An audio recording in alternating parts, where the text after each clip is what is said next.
Méditons avec la communauté des disciples du Christ vivant en ce mercredi 25 janvier 2023, troisième semaine du temps ordinaire, année liturgique A. Évangile de Jésus-Christ selon saint Marc, au chapitre 16, du verset 15 au verset 18. En ce temps-là, Jésus ressuscité dit aux 11 apôtres: « Allez dans le monde entier, proclamez l'évangile à toute la création. Celui qui y croira et sera baptisé sera sauvé. Celui qui refusera de croire sera condamné. Voici les signes qui accompagneront ceux qui deviendront croyants. En mon nom, ils expulseront les démons. Ils parleront en langue nouvelle. Ils prendront des serpents dans leurs mains et, s'ils boivent un poison mortel, il ne leur fera pas de mal. Ils imposeront les mains aux malades et les malades s'en trouveront bien. Acclamons la parole de Dieu.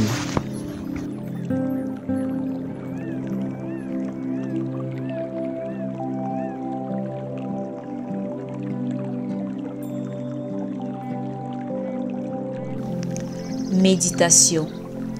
Frères et sœurs dans le Seigneur Jésus-Christ, soyons dans l'action de grâce en commençant ce nouveau jour où Dieu renouvelle en nous et autour de nous son amour.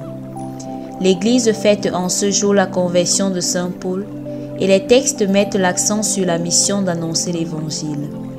Une mission que Saint Paul a accomplie avec brio, ce qui lui a valu le nom d'apôtre des nations. Ceci nous permet de comprendre que, de la profondeur de notre conversion dépend la qualité du message que nous transmettons aux autres sur le Christ. Aujourd'hui, nous pensons aussi à notre propre conversion. Nous nous souvenons tous du jour de notre baptême ou du jour où nous avons décidé de devenir chrétiens. Cela reste un moment des plus importants de notre vie. Nous avons pris des engagements pour devenir des personnes meilleures et rendre le monde meilleur en transmettant ce que nous avons accueilli. Les questions qui se posent aujourd'hui sont celles de savoir à quel point sommes-nous déjà convertis et quels sont les fruits que nous produisons déjà. Dans le texte de l'Évangile, le Seigneur, après avoir envoyé ses apôtres en mission, énumère les capacités que vont développer tous les croyants, c'est-à-dire ceux qui auront cru en l'Évangile et reçu le baptême.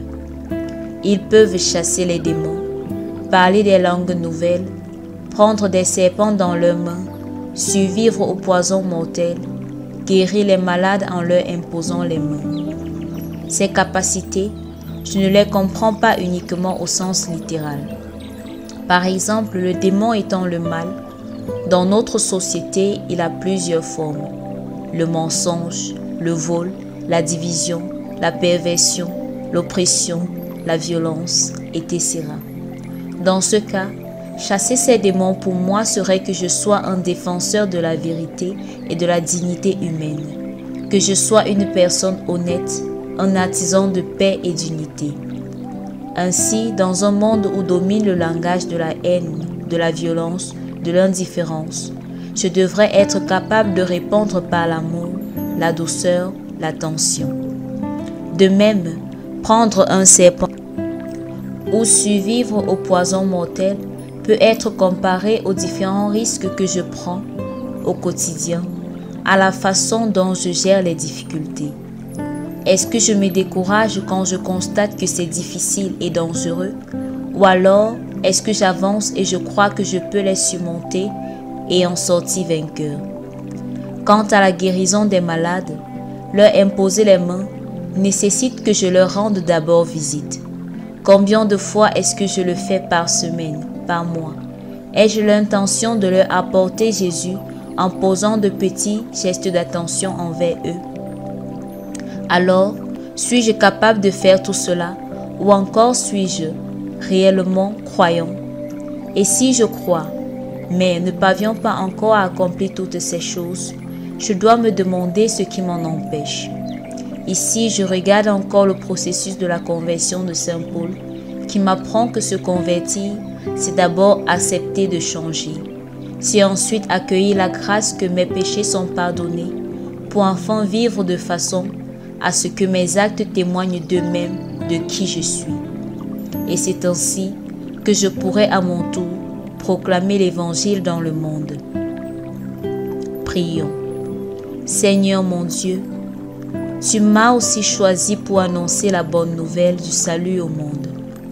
Par ton Fils Jésus-Christ notre Sauveur, purifie-moi de tous mes péchés, surtout ceux qui sont les plus profondément enfouis dans mon cœur. Purifie-moi de mes peurs, afin que j'accueille réellement ta grâce, ainsi que la force de changer et de vivre une vie de plus en plus transformée pour te faire connaître autour de moi. Intercession. Par l'intercession de Saint Paul Seigneur Jésus, révèle-toi à tous ceux qui persécutent les chrétiens et à tous ceux qui refusent de croire. Qu'ils fassent l'expérience de la rencontre avec toi et en soient à jamais transformés en recevant le baptême. Sainte Mère de Dieu, intercède pour nous. Exercice spirituel. Encourager une ou plusieurs personnes à recevoir le baptême. Repenser à notre propre baptême et voir jusqu'ici nos victoires et nos batailles en cours contre le mal.